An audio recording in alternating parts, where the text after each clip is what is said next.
Children pay the price for the September 11 attacks as the Taliban executes those opposing it. My confidence in Tony Leon has taken a massive knock. I thought he was a Democrat. We bring you the latest in the DA saga. In the wake of Zimbabwean farm workers being shown the door, we ask the question, what is more important, protecting our laborers or productivity?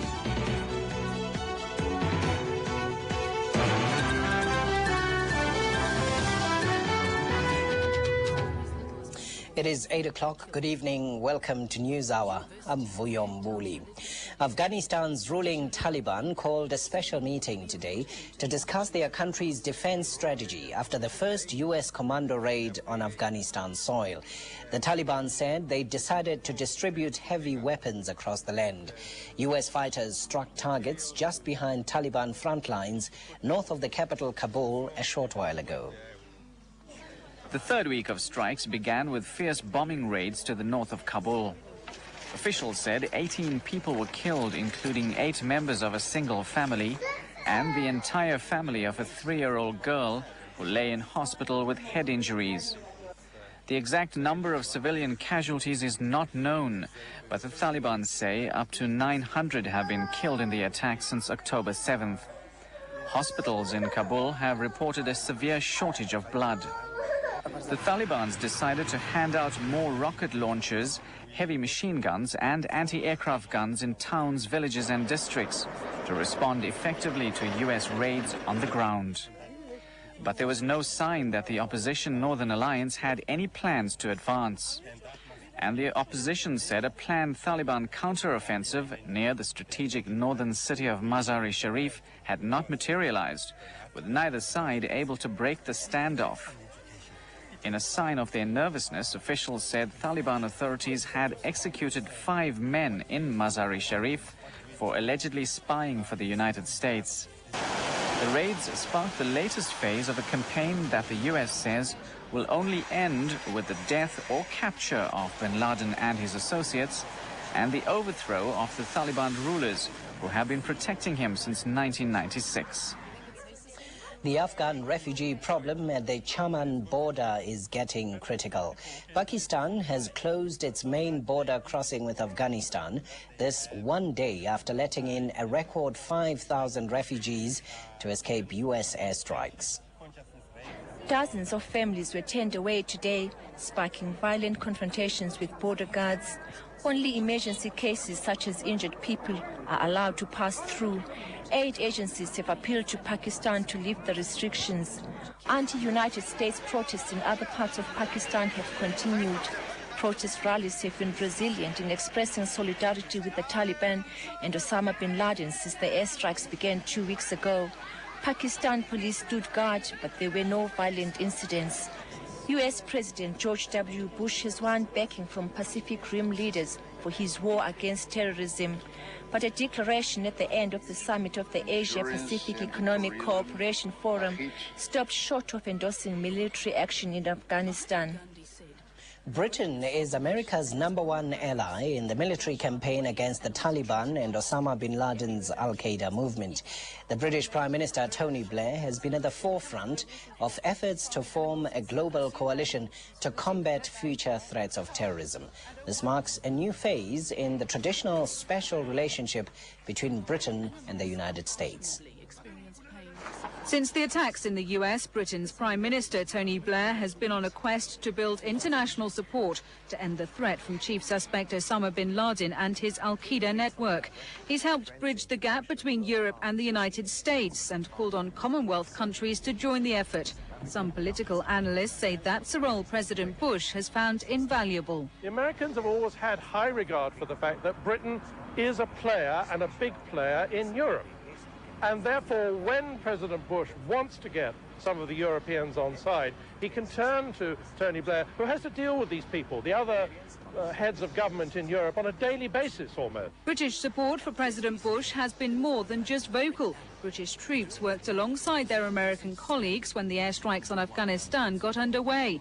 And these British forces based in Oman are conveniently placed should the military campaign intensify. As the war cabinet of senior government members met for the first time this week, Prime Minister Blair found himself in the rare position here of receiving support from across the political spectrum. We're very content that Tony Blair and President Bush are pursuing the British national interest and the interests of the civilized world. We are facing a very, very considerable threat. The terrorists can strike again. And until we eliminate that threat, we must not falter in our resolve. The British government has also won the support of Muslim leaders here by tightening hate crimes legislation in a bid to prevent any retaliation against the country's Asian and Muslim populations. Earlier this year, a number of cities with large immigrant communities were the scene of race riots, tensions the British government is anxious not to see surface again. Perhaps the most extraordinary thing about the special relationship between Tony Blair and George Bush is the fact they're not political soulmates. When the pair met for the first time at Camp David earlier this year, President Bush was asked what he and the British Prime Minister had in common. The only thing he could think of, that they used the same brand of toothpaste. Suzanne Chislett, SABC, London. Here at home, the Human Rights Commission has appealed to South Africans to promote the spirit of reconciliation as clashes over religious ideologies came to the fore. This as America hunts down Osama bin Laden in its war against terrorism. Now, in the latest incident over bin Laden, a Johannesburg secretary landed in hot water after she went to work wearing a bin Laden T-shirt. She's Afrikaner, Muslim, and a stand supporter of Osama bin Laden. Sumaya Salem caused a stay at the Randburg company last week. She turned up wearing a T-shirt bearing the picture of America's most wanted man. Her boss, Dave Ritchie, accused Salem of deliberately inciting staff members and clients by wearing the T-shirt when she knew the sensitivity of the bin Laden topic. Salem grew up in a Christian background and converted to Islam a few months back.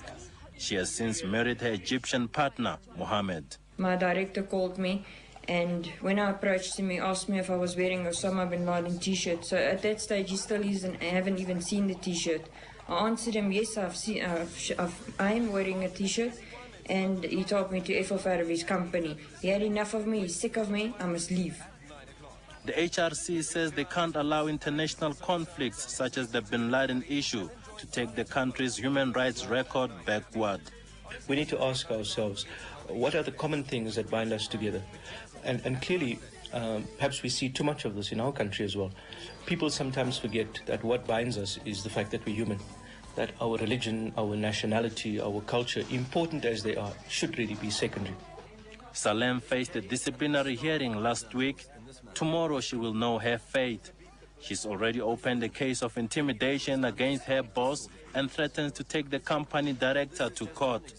The director of the company, cable network specialist, has refused to comment on camera, saying he fears reprisals and that the case is sub judice. Donald Jauke, SABC, Johannesburg. When NewsHour continues tonight, the world's top IT professionals hold talks with the president. Stay with us.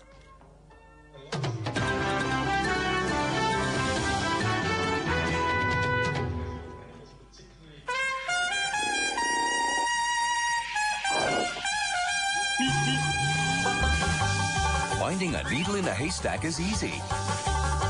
But what if there are thousands of haystacks? This is where Tracker comes in. In partnership with the South African Police Service, Tracker has the most comprehensive infrastructure and technology to activate and recover stolen vehicles nationwide. To fit Tracker, phone 0860 60 50 40. One room or many rooms. It's all the same when it comes to cooling. When you need a central air conditioner, all you have to do is choose the best-selling air conditioner maker. Who is the world's best seller? It's LG. Get the world's best. Get cool. LG Central Air Conditioners. Yeah. A packet of Lay's new char-grilled steak, please. Sorry, we've run out of Lay's. Try some of these. They look just the same. Those never taste as fresh as Lay's do, miss. But that's just bad luck, because the Lay's are fake.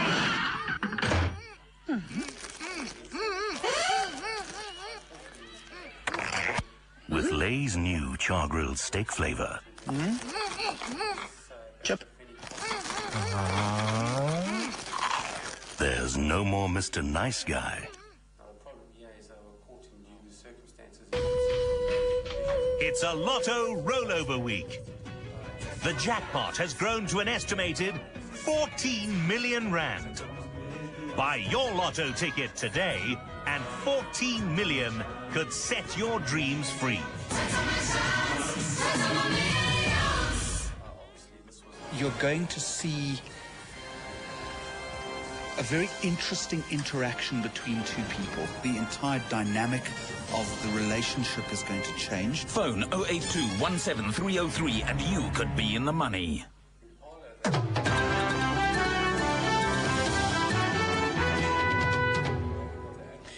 Jobs, poverty alleviation and infrastructure development. That's what government's new IT task force hopes to achieve for South Africa. Government ministers and the world's top IT professionals concluded a two-day meeting at Lake Pleasant outside George.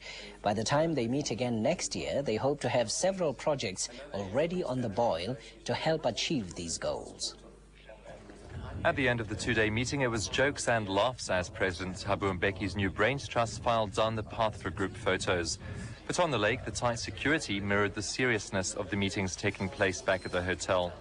The Presidential International Advisory Council on Information and Society Development was first announced when Mbeki opened Parliament in February.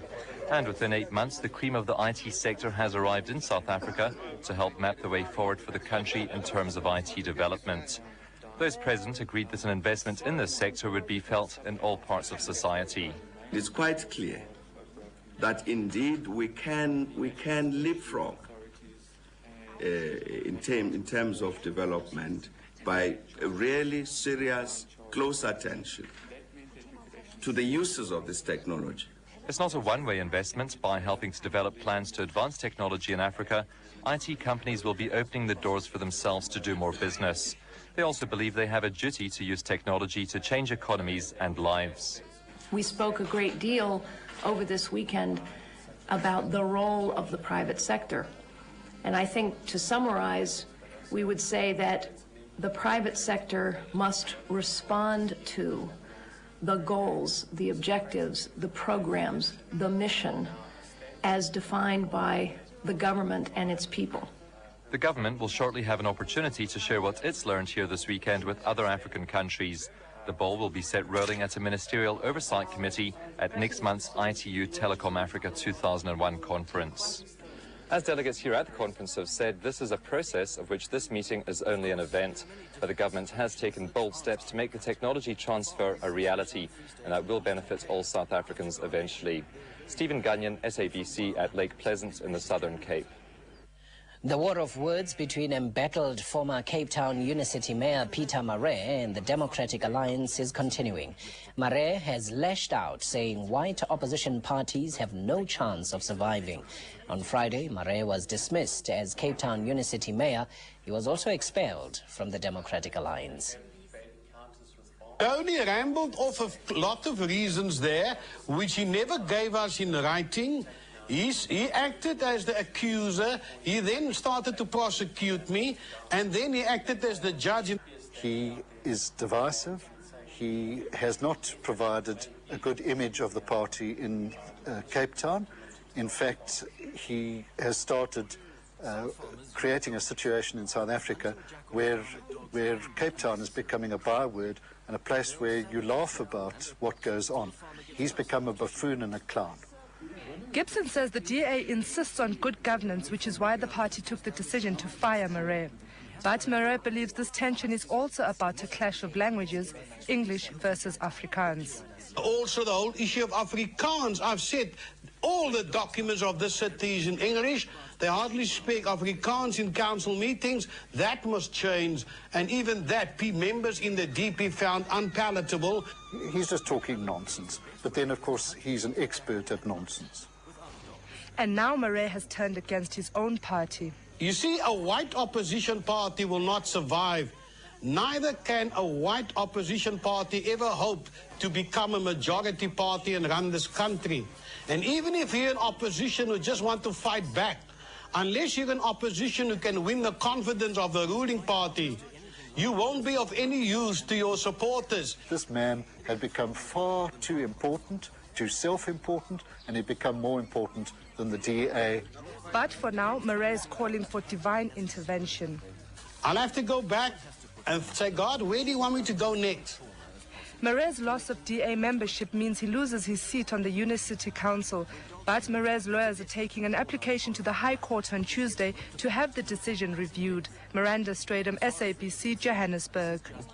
The COSATU Secretary-General, Zwelinzima Vavi, has suggested a review of the tripartite alliance, citing policy differences with the ANC-led government.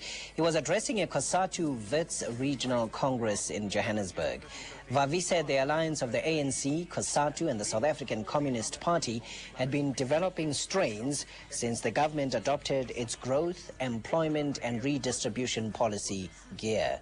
He again rejected claims by some ANC members that COSATU intended to form a separate political party, saying it was a ploy to divert the focus from what he called real issues. Ex-combatants who dropped out of school during the liberation struggle are back in the classroom.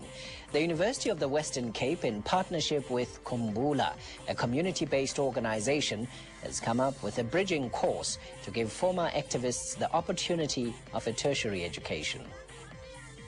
We were not struggling only to destroy the country, but to make it a better place for everyone. And that will help even the younger ones coming after us. They like showing them that school is more important in this way. It is back to school for Tanki Solimpe. Like thousands of others, he dropped out in the early 1990s to join the liberation struggle.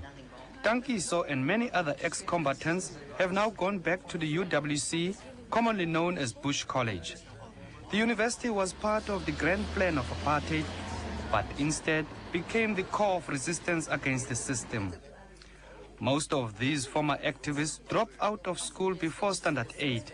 Now they are going through a 5-day bridging course that will prepare them for university admission. In at least 2 faculties, we found that the students coming through recognition of prior learning into the university at the first-year level have performed between 5 and 7% higher than the regular students, the average mainstream students. Data provided by the Central Statistical Services in 1997 indicates that between 1976 and 1979, approximately 140,000 pupils dropped out before reaching matric. Another 190,000 left school between 79 and 82. Project manager Terry Falbrecht says the integration of ex-combatants into society is absolutely crucial and could become a time bomb if not attended to. For example, people in the United States of America returning from the Vietnam War were very poorly reintegrated into the society, with the result that there were very high suicide rates amongst those people and things like that. But this group of former activists has no regrets. They are determined to take up the challenge of the classroom. I now see things in a different light now, precisely because I can see that our people will be caught up with this technological thing and be left outside of the technological process. And the only way is to become part of the technological process and educate ourselves to go through the very same process. High-level talks for financial backing are at an advanced stage with government officials. As for now, Kumbula, the community-based organization behind the project, has no funds and relies on donations. We need to assist, ex-combatants, because if we do not, these people will be involved in criminal activities as it has happened in the past.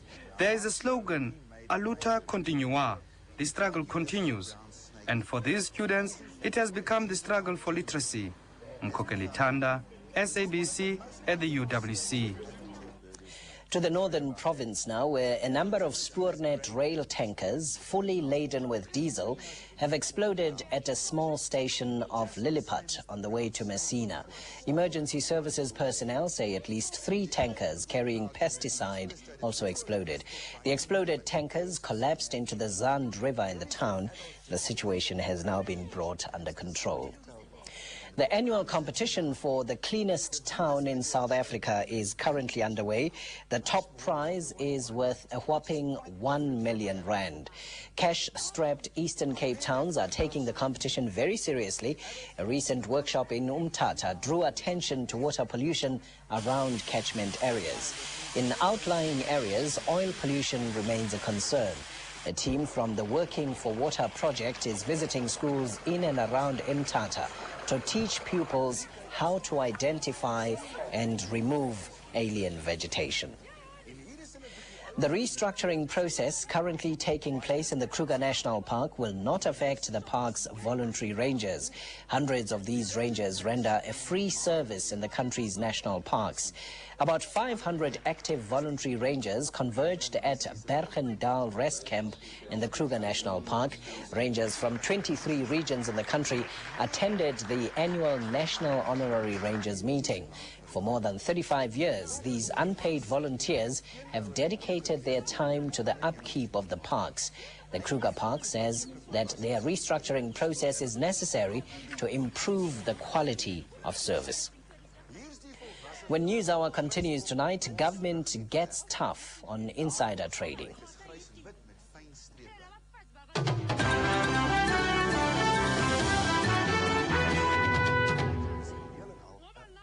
Introducing a revolution in home loans, Fast Forward from ABSA. Instead of the traditional 20-year repayment period, Fast Forward lets you choose a shorter period that suits you. ABSA does the rest, so you can pay your home loan off faster and save on interest. For example, if you buy a 200,000 Rand home and have ABSA increase your repayments automatically by only 6% annually, you could go from 0 to 20 in just 10 years and save yourself thousands in interest. Insist on ABSA and contact us now to find out how you can fast forward your home loan. It's the most attractive way to own your home. ABSA. Today, tomorrow, together. Well, I'm wild and the hell's free. Come on, baby,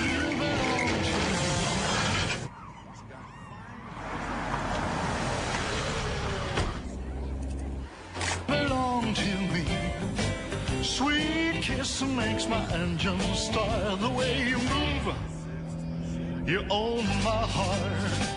Sweet kiss makes my engine start. The way you move, you own my heart.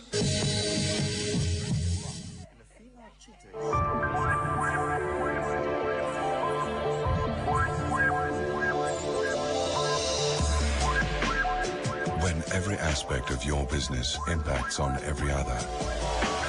When processes must connect to hardware, must connect to management, must connect to customers.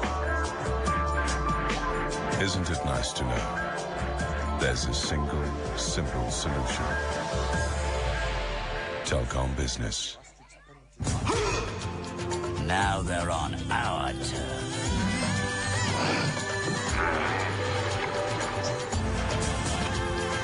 Survivor 3 on 3 in Africa coming in November.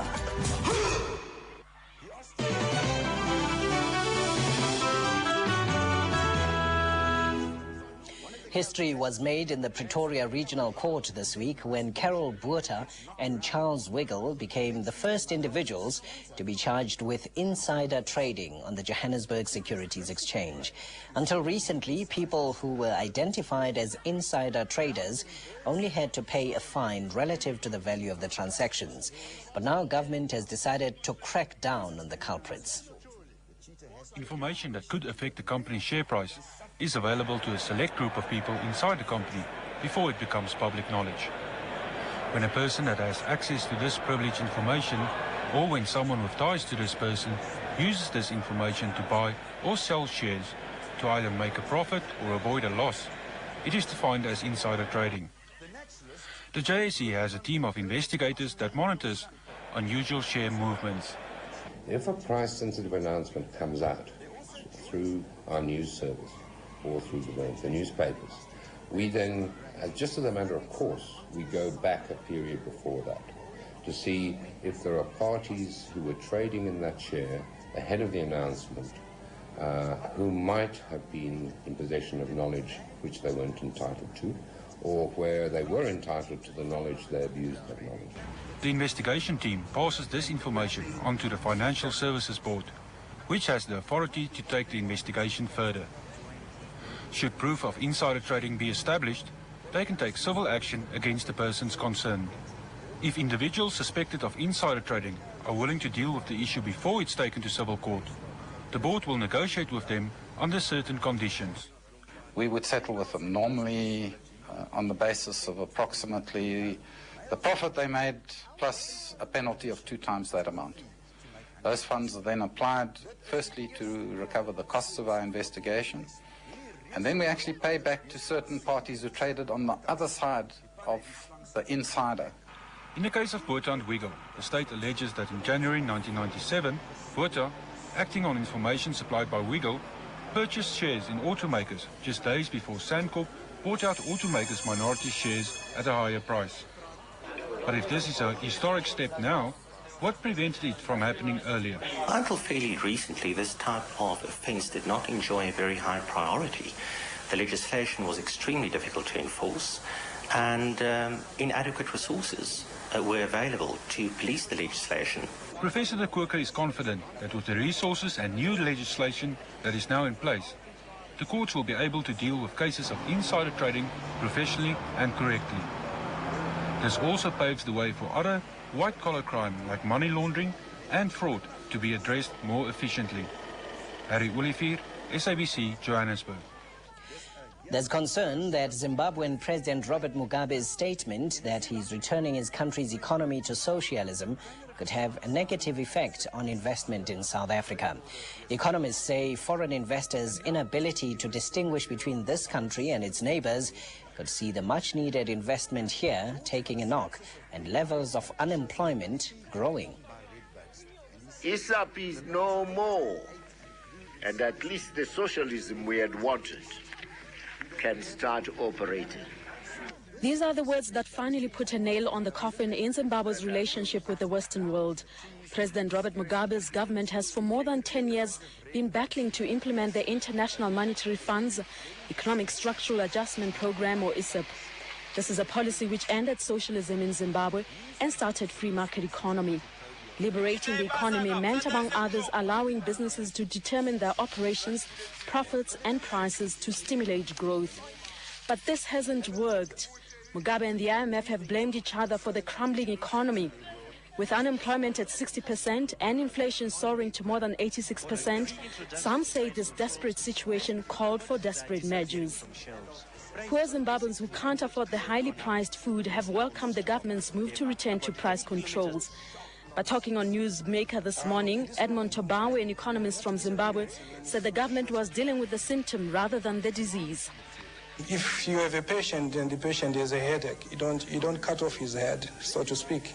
If the government wanted to introduce price controls, my suggestion would have been to offer a subsidy to the producers so that you cushion the producers. Because at this moment in time, the producers are the ones that are being hit hard the most.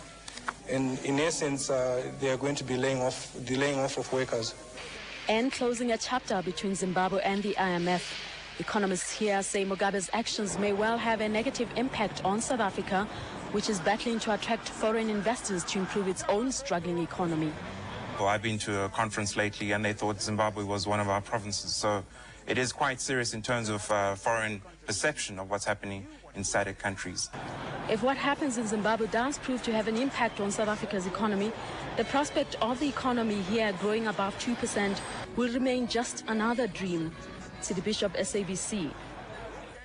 Lesotho is importing food for people who will be affected by an imminent drought. A survey by the United Nations estimates that at least 60% of households in areas affected by crop failure will experience food shortages. The survey indicates that 5 Lesotho districts are affected by crop failure due to drought, and over 40,000 people will have little or no food at all. This year's crop production is estimated at 80,000 tons, which is 60% less than the average of the last 5 years. Basic food items will be distributed to affected households. The Lesotho government says it has also asked for help from other countries. The Department of Home Affairs wants to repatriate about 15,000 farm workers in the northern province's Soutpansberg area to Zimbabwe. The department says it's doing this to create jobs for locals. Unemployment in the northern province is estimated at about 40%, but farmers say those unemployed do not want to work on their farms. They believe sending the Zimbabweans back home will have serious economic consequences. We do apologize for the poor sound quality on this insert. The decision is definitely not an economic decision. We think it's a political decision, and we are not happy with that decision. And it will cost this area and the country in the end. This is how farmers in this area view government's decision to deport their Zimbabwean laborers. Gerrit Nel is a vegetable farmer. His produce is of such good quality that it is regularly demanded on the export market. Of the 80 employees on his farm, only 2 are South African.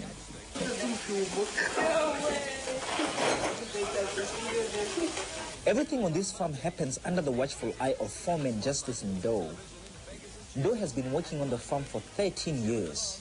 When he left Zimbabwe, it was in a better shape than it is today. He says going back home means facing unemployment and starvation. For him, his South African wife and their 2 children. I've got a wife to this side, but again, I hear the president said maybe go back to Zimbabwe, but my heart is so... Peter Chembe has only been on the farm for a year. He says his country is collapsing, and even if the government sends him back, he has no choice but to come back, legally or illegally. We come to look for some help here, because in Zimbabwe things are much higher than in South Africa. Farmers like Nel allege that South Africans are lazy and don't want to work on their farms. But the people the SABC spoke to complained of unbearable conditions on the farms. At one farm, workers packing food into crates are reportedly paid 20 cents per crate. Most South African workers only last for 2 to 3 days on these farms. It was a problem for water, and then it was a problem for toilet. No house for sleeping. No house to live. The money is too short. No water. The workers allege they were made to work up to 14 hours a day. They say their Zimbabwean counterparts are more than happy to endure these conditions. We asked Gideon Nel why farmers seemed to prefer Zimbabwean laborers to South Africans.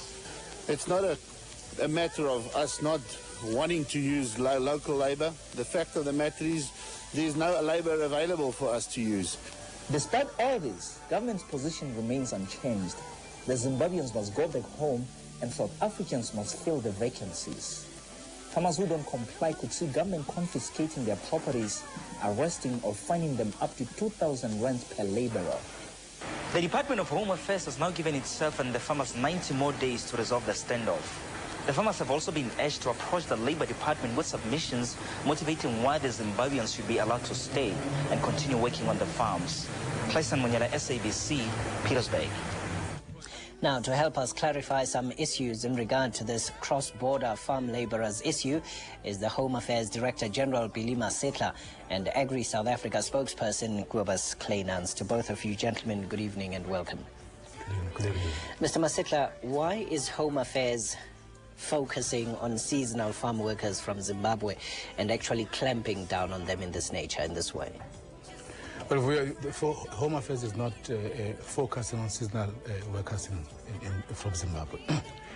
What Home Affairs is doing is to abide by an agreement reached between ourselves as government, that is Home Affairs, Agriculture and Labour, with the farmers in that area, to say that in the last 18 months we will phase out illegal, it's not just about seasonal farmers, illegal farmers, farm labourers on the ground, and that we will phase in South African labour, with a view to making sure that by the 15th of this month, that was since last year, we actually have no illegal labourers on the ground.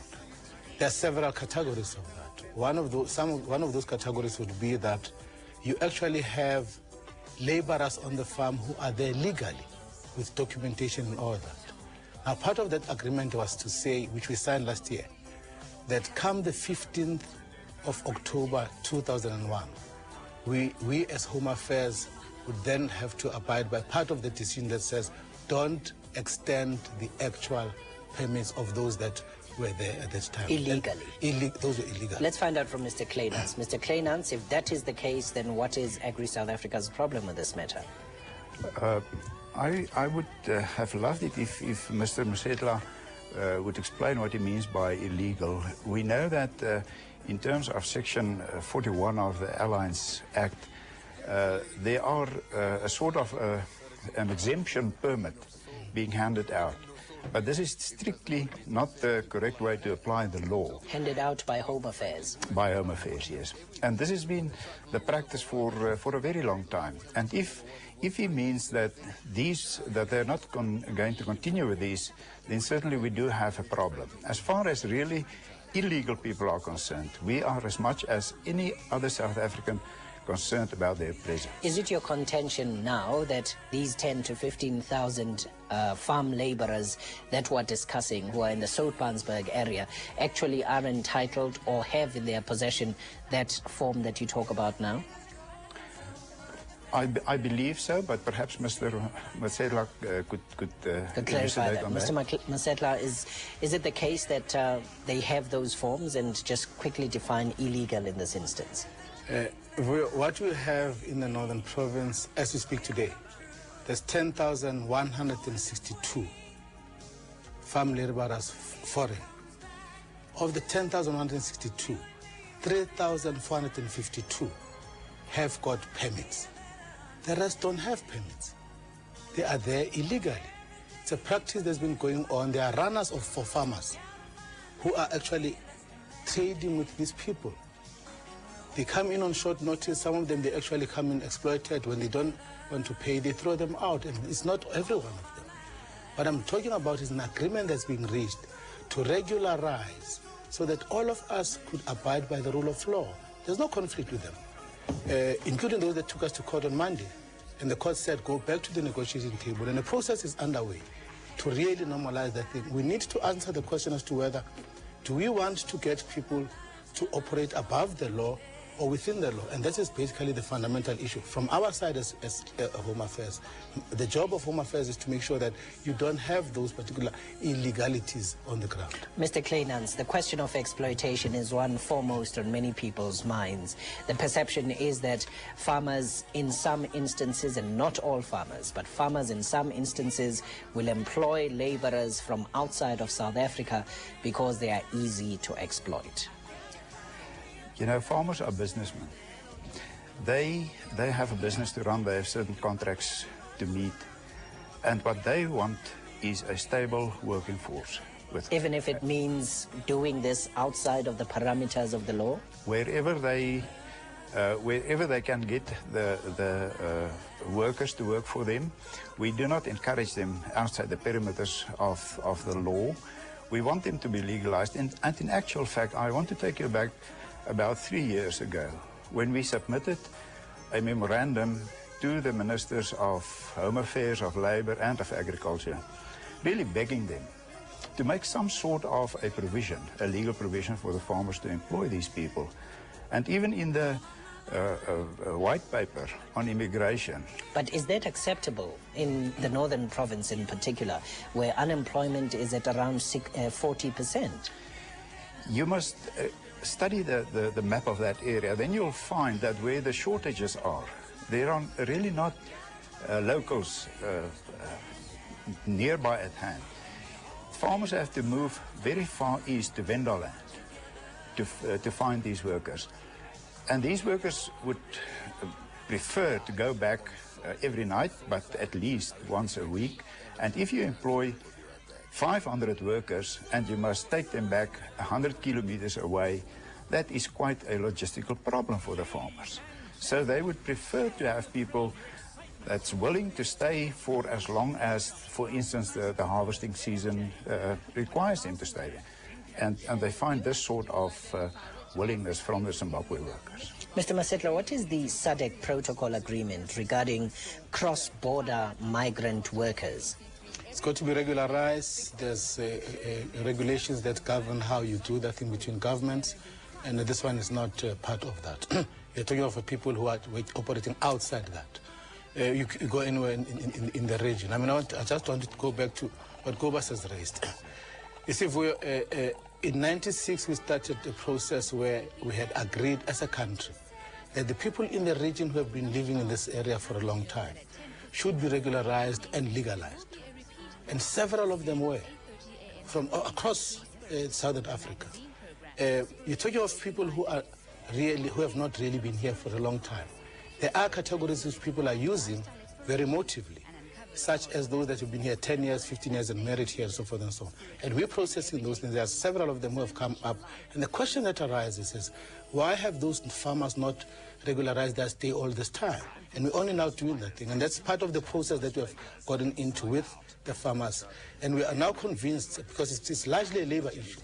Home Affairs is just a question of whether we should be going out to get rid of the illegalities and try to normalize the situation in that area. So we are not the lead department as Home Affairs. I want to ask you about what the way forward is starting tomorrow. But first, shouldn't we be focusing our energies as South African Home Affairs, as South Africa, on repatriating people who are actually involved in criminal activity in this country? I mean, examples are made of drug dealers who are found in areas like Hillbrow, for instance.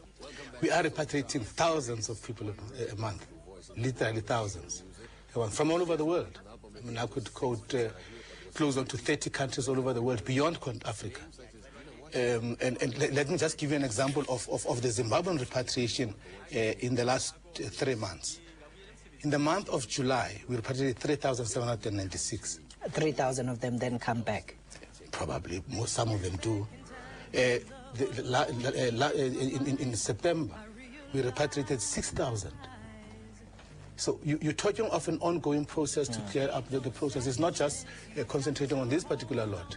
As part of the way forward, we have agreed with the farmers to help them, labor and agriculture, involved in that process. We've got a whole list of people, thousands, some of them in the very same areas that Mr. Klenas is talking about, who are ready, including their support from their chiefs, to assist in ensuring that they fill up those posts, because it is 10,000 families that will be able to feed there, and the provincial authorities have given us a mandate to ensure that we finalize this process before the end of this month. Okay, so Mr. there are Masetla, processes that Director General in the Department of Home Affairs, and Mr. Kobus Kleinans of Agri South Africa. Thanks to both of you for joining us.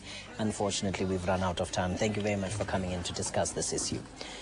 In other news now tonight, 20 people were arrested in Honeydew, west of Johannesburg, after more than 70 shacks were looted and burned down following a squabble between residents of an informal settlement. Police say residents of Zandspruit informal settlement allegedly burned the shacks of Zimbabwean residents. The squabble apparently started in September after a woman was killed at the settlement, and it was rumored that a Zimbabwean citizen had killed her. Police stabilized the situation at that time, but the fighting broke out again today. A unique luxury hiking trail has been opened in the Eastern Cape. The Dolphin Trail in the Tsitsikama is a partnership between the South African national parks and the private sector. The national parks will take over the running of indigenous forests controlled by the Department of Water Affairs and Forestry to do this. The trail starts at the Storms River mouth in the Tsitsikama National Park. Hikers are taken in 4x4 vehicles through the forest to one of the partners' forest ferns. They stay overnight in luxury. Then they have to go on foot along the spectacular coast to the Misty Mountain Dairy Farm for another luxury overnight stop. The last leg of the walk is back to the Tsitsikamma National Park for the last night in cabins specially built for the hikers. The length of the walk is 20 kilometers, but hikers don't have to carry anything, and at the end of the day, everything is catered for. Don't have to carry a backpack because your luggage are transported from overnight stop to overnight stop. And when you get to your chalet, you don't need to cook your own meals because everything's laid on for you, and your overnight accommodation is luxury accommodation. At the launch of the trail, National Park said it would be taking over indigenous forests currently controlled by the Department of Water Affairs and Forestry. This is one of many indigenous forests currently managed by the Department of Water Affairs and Forestry that South African National Park say it will take over. Sources within SANP say the move has been approved at the highest level of government. The first task ahead of SANP will be to eradicate alien vegetation such as black wattle from these forests. Mike Dr. Sims, SABC, Tsitsikamma.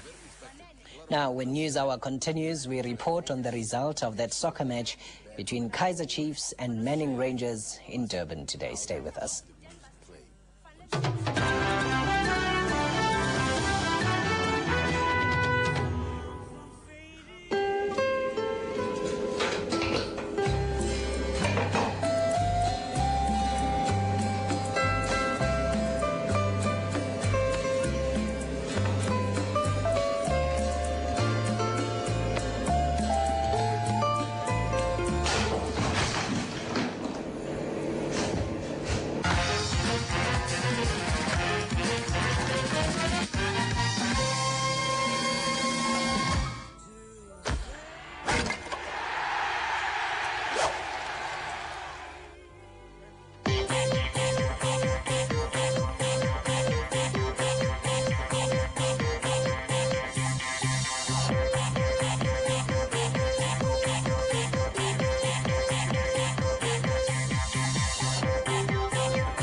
The Samsung iGlow. First with a 5-color caller ID to brighten up your world. Samsung Digital. Everyone's invited.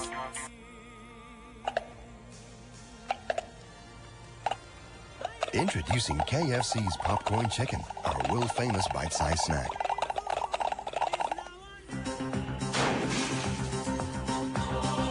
This Tuesday on Special Assignment, life under the Taliban in the world's most secret society. I'm going undercover. From now on, I'll live the life of an Afghan woman. The country that shelters bin Laden. A journey to parts of Afghanistan no outside journalist has seen before. A special report, Tuesday at 9:30 on SABC 3. Also on Newsbreak.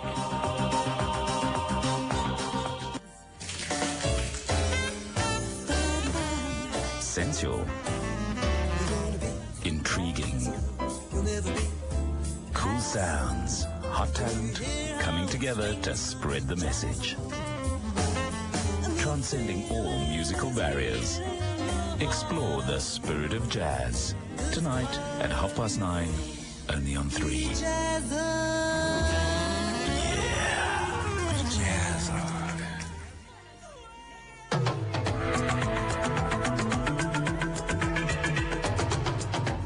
We begin with the soccer news. Kaizer Chiefs came from behind to beat Manning Rangers by 3-1 in an exciting Coca-Cola Cup quarter-final match played at Chatsworth Stadium in Durban. Chiefs now join Jomo Cosmos in the semi-finals. Substitute Short Permol scored a brace for Amakoso Tulanoklo. Chiefs trio of Jabupule, Brian Baloyi and Stanton Fredericks were in the starting lineup after missing the league match against Ajax Cape Town last Wednesday. Manning Rangers nearly scored early in the first half, but Chiefs keeper Brian Baloyi made an important save.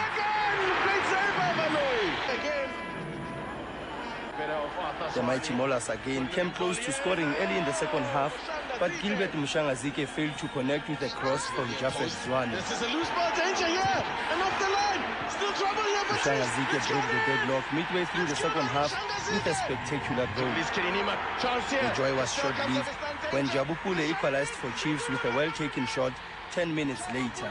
First goal of the season. Amakosi took the lead a moment later through second half substitute Sean Perman. And Perman put the final nail in the coffin to ensure that Amakosi grabbed their place in the semi-finals. SABC. The Springbok coach, Harry Viljoen, says although he's happy with the general standard of play in South Africa, there's still much work to be done before the 2003 World Cup competition. Viljoen once again sprung a few surprises when he announced a 28-man squad to tour Europe and America next month. Viljoen is definitely not one to shy away from controversial selections, and once again a few of his choices have raised eyebrows. While Natal Shark centre Trevor Halstead gets a well-deserved call-up, the inclusion of Blue Bulls flanker Dani Rousseau and Falcon scrummer of Dion de Kock comes as a shock. So too does the omission of players like Corné Krieger, Rassie Erasmus, Albert van den Berg and Tinus Delport. The obstacle we have to overcome is these young players must get experience. So it's going to be, it's still a difficult road ahead, but and as I said, we have to take on this challenge, and I do believe we have got special players in South Africa, and we must seek until we get the right formula. The inclusion of fly-offs Bram van Straten and Louis Koen indicate that a more conservative approach will be followed, but finding the right combinations remain a big concern. We all know we're still looking for a 9 and 10, which is very important positions. So once we get to a 9 and 10, I believe that we'll be closer. But we're still going to twiggle around as we go along towards the World Cup. The Springboks play France on November 10, Italy on the 17th, England on the 24th, and the United States on the 1st of December. James Scholes, SABC, Cape Town. Meanwhile in Durban, Sharks number 12 Trevor Halstead was overjoyed at his selection into the Springbok squad. Earlier in the year, Halstead, who's had a prolific season, was overlooked, much to the surprise of rugby experts. But with his current form and the scathing midfield breaks that he's renowned for, Springbok coach Harry Viljoen had no option but to include Halstead in his 28-man squad. They say it's easier to make it than to stay, so I'm going to try and make my mark and make the jersey mine, hopefully make that number 12 jersey Trevor Halstead's jersey. We'll see. Although Halstead has finally made the squad after a long wait, he'll have to put his celebrations on hold. The Sharks will be concentrating on the Currie Cup final against Western Province at Newlands on Saturday. Stuart Thompson, SABC Durban. In the golf news, Ernie Els is well poised to launch a final round assault on the Alfred Dunhill Links Championships at St Andrews in Scotland. Els is one stroke behind joint leaders Paul Lowry of Scotland and Ireland's Paul McGinley. Retief Goosen and Omar Sandys struggled to find their rhythm today. The championship was supposed to finish today, but bad weather halted play several times. The final round will now be played tomorrow. Lowry fired 10 birdies for a round of 9 under par 63 and a total of 202 for the tournament. Els carded a third round 68 to secure his third position and a total tournament total of 203. Goosen is still within range of the leaders on 207. The end-of-the-year tours by the South African national rugby and cricket teams will go on as planned, despite the global scare of anthrax. The Sports Minister, Ngonde Balfour, has emphasized the point that his government will watch the developments as they unfold. The world will never be the same again since the atrocities of September 11th in the United States. The South African rugby and cricket teams will also be affected by these acts. The Springboks will be in the United States and Europe for their customary end-of-the-year tour. The cricket team will also tour Australia in December. European countries and Australia have come out in strong support for the U.S. retaliation over those attacks. Sports Minister Ngonde Balfour says they will stay in touch with their representatives abroad to ascertain the safety of our touring teams. They have spoken to me, both cricket and rugby, as we have done before, as we will do in future. We will monitor the situation, and through our Foreign Affairs Department and also our High Commissioners in the different countries that the teams are supposed to go to, we will definitely be able to advise them on what the situation is. The England cricket team, which will tour India in December, has also expressed concern over security, and so have the West Indies, who are to tour Pakistan later in the year. SABC, Johannesburg. The South African Masters drew to a close in Pretoria today. This year's event attracted a record number of entries, and according to the Minister of Sport, Nqonde Balfour, this underlines South Africa's ability to stage an event of this magnitude. The Masters competition for the over 35s is one of the fastest growing concepts in world sport, with netball drawing the majority of the competitors here. Previous games held in Brisbane 4 years ago attracted over 20,000 competitors. And organizers of next year's event in Melbourne are expecting 24,000 entries. With South Africa having failed to secure the Olympic Games and the Soccer World Cup, hosting the Masters is well within the country's capacity. If we get a chance to do that, we need to sit down and talk about it. We have a document that we have produced at the department on bidding and hosting for international matches and games, all the World Cups and that type of thing. We have a formula that looks at that. We can't just grab anything. But this one, I would like us to look at and see whether we can do it within a year or two. This year's event featured over 50 sports codes, from athletics and netball to archery and ring tennis. The oldest participant was 80 years old. Several South Africans are world master champions and are expected to collect a bag full of medals in Melbourne next year.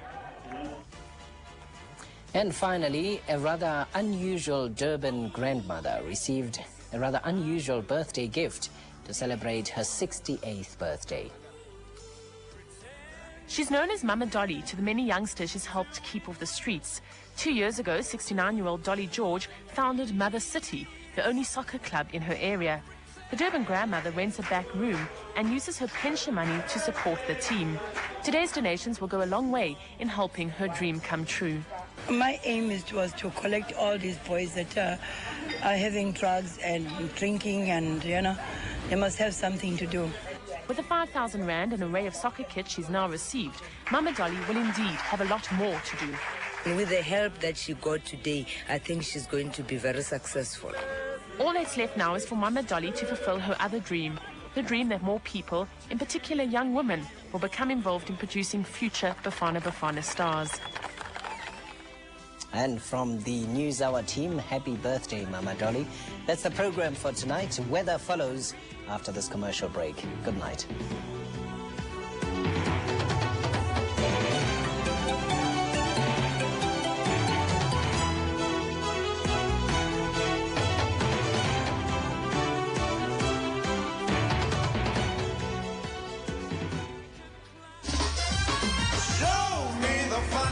The hidden camera snaps hilarious incidents in shops, restaurants, and homes. This program is a combination of home video clips, jokes, and candid camera gags that will keep the entire family on the edge of its seat.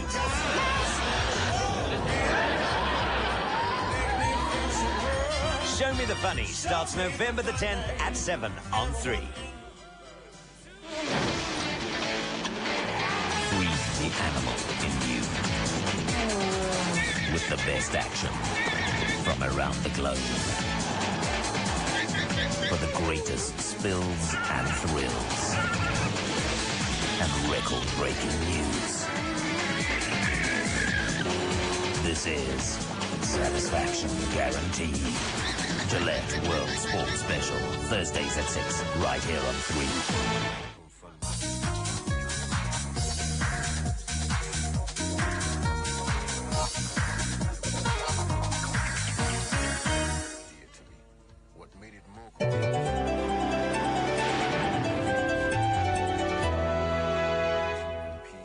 Very good evening to you, and our webcam caught the end of another gorgeous day in Cape Town around about 2 hours ago. There you can see the sunset over the bay down in that part of the world, and those clear skies as a result of the lee side of this trough offshore flow, keeping the conditions sunny and warm in the Western Cape, but plenty of moisture through the central and eastern parts of the country, an 80% chance of rain along that east coast, and there is a warning from the Weather Bureau. Heavy falls expected from Maputo southwards to Port Alfred. Please do take care in that area. Tomorrow, that rainfall is going to be clearing rapidly from the west, moving out to sea. Still some rain expected through the central and eastern parts, but clearing around about lunchtime, with fog patches expected tomorrow morning from the northeast down through into the KwaZulu-Natal Midlands. Clear skies continuing into the Northern Cape and down into the Western Cape, where some breezes in off the Atlantic should keep temperatures a little bit cooler. Let's have a look at your minimum temperatures. Mild across the country, a very warm 20 tomorrow in Cape Town, high teens through KwaZulu-Natal and low teens through much of the rest of the country.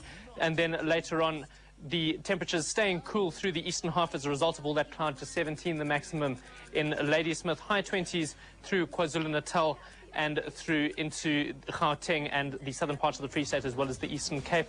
But warming as we move further westward, 30 throughout the interior of the Western and Northern Cape provinces. Cape Town staying a mild 23 degrees, clear skies throughout the central and western parts, but plenty of moisture expected in the eastern half of South Africa. Let's have a look at your 5-day forecast.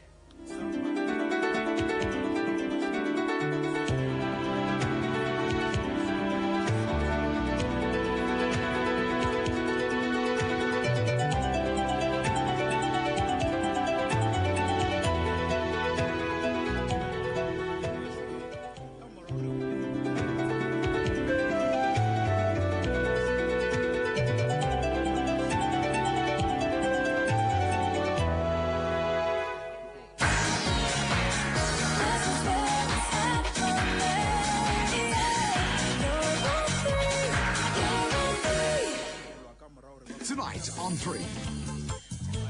At 9, brilliant comedy from a true icon, Mr. Mel Miller, in Comedy Showcase.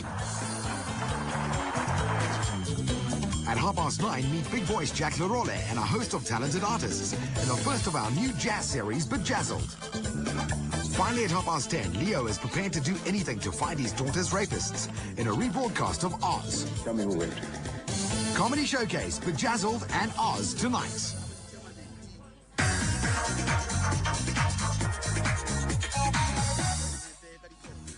Hi there, I'm Tsapang. If you have just joined us, then you are just in time for local comedy here on 3. Talking about local programs coming to our screens this Tuesday night is It Rained Last Night, a 4-part mini-series from the writer of brilliant Afrikaans drama series such as Arende. The story looks at corruption in a third world African country consumed by war. That's It Rained Last Night, Tuesday night at 8:30. Up next, some laughs, but not for the faint-hearted. Here is Comedy Showcase.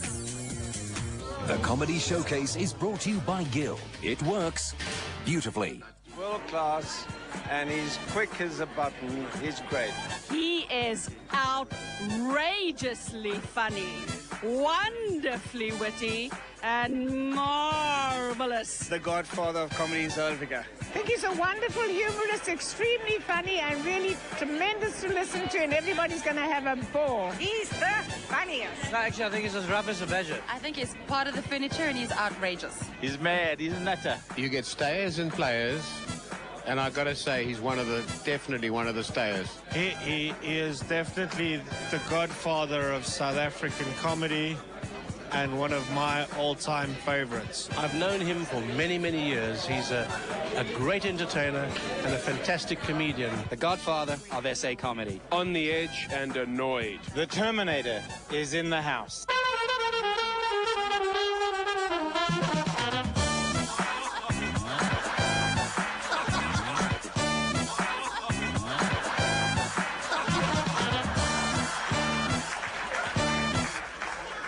So you've heard what they all had to say, and if you've already guessed who he is, please feel free to be beyond excited, because he is the original good time that is had by all. His whip-smart comic genius is inspired, and he is an inspiration. And you know, it is true that women love a man who can make them laugh, so this guy is one sexy babe. Here he comes now, Mel Miller. Good evening. How's it? Good evening, welcome to my job. I love this country. What have we got? Hijacking, rape, murder, crime, corruption, poverty, filth, and Felicia Mabuza Suttle. And a president who, on one of his occasional visits to our country, told us that poverty causes AIDS. And here I'm thinking, yeah, Tabo, Freddie Mercury pumped poor people. Yeah. We are the champions, but I need a peasant, you know what I mean? I'm from Joburg. I love that place. I tell you, it's great. I got 6 locks on my front door. 6. All in a row. Every time I go out, I lock every second one. So the that's picking my locks is always locking 3. See, the Jewish guys are writing that down. Not a bad business, the lock business. Are you guys from Athlone? You from Athlone? I want my car back. Don't mess me around, boy. One thing, this town is a screwed up town. Serious. No, serious. They had a report in the Argus that 3 men lost on the mountain. Now, even an idiot like me from Gauteng understands. If you're lost on a mountain, hey, shiny one, where would you walk if you were down, right? Not in Cape Town. 4 days later, they find these 3 dicks in a cave smoking fynbos and finding themselves, you know. And you see weird shit in this town. I was driving in Rondebosch yesterday. I saw a sign that said, this way to the Institute of the Blind. Who is that sign for?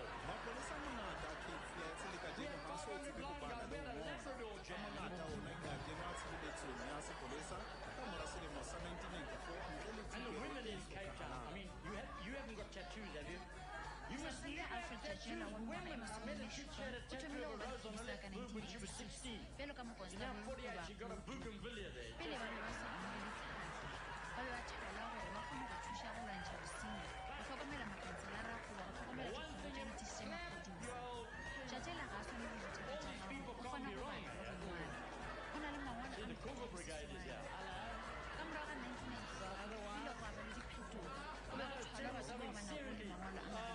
This time you got the one thing that nobody else has got in this country. You got the best comedy in the country. You got Parliament. Have you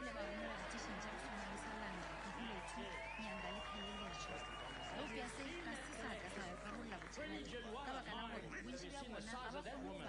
Her and me must go swimming. We become endangered to shipping. If you have a father, the man that said, kill the farmer, kill the poor, and then they made the dick minister of tourism.